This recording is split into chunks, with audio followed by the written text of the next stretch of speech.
So there is no rule that it will take how many months it will take to get a job and all. So it will take time based on the opportunities, and if you get an opportunity to work as in the purchasing domain or any inventory domain, you can work for 1 or 2 years to understand. Everybody wants to become directly consultant because you are going to come as an SAP functional consultant where you need to interact with the business and talk to the business. So if you get an opportunity to work in any industry or any lab, any chemical companies or in manufacturing companies or service industries, please work for 1 or 2 years, understand how the materials are coming, what kind of documentation are coming, how you are paying the input tax, okay, what kind of different procurements are available. Those things and all you can definitely learn first. Okay.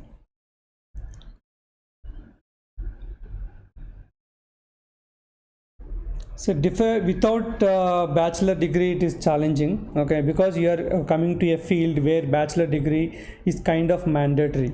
Okay, we are not in 1970s or 80s place where very few people are graduated. Nowadays most of the people are doing the graduation. So without graduation, if you come to the IT, 90% of companies or 80% of, I cannot use the percentage because I'm not into that field, but according to my experience and my knowledge with the recruiters, without graduation, if you apply, most of the companies will verify for the 15 years education with graduation. If you go for MNC, 100% you are not eligible. Maybe few companies may consider, but yeah, it's fortunate, it's sorry to say that one, but without graduation, if you try for any IT job, you will definitely face hurdles at every step. You are going to face it.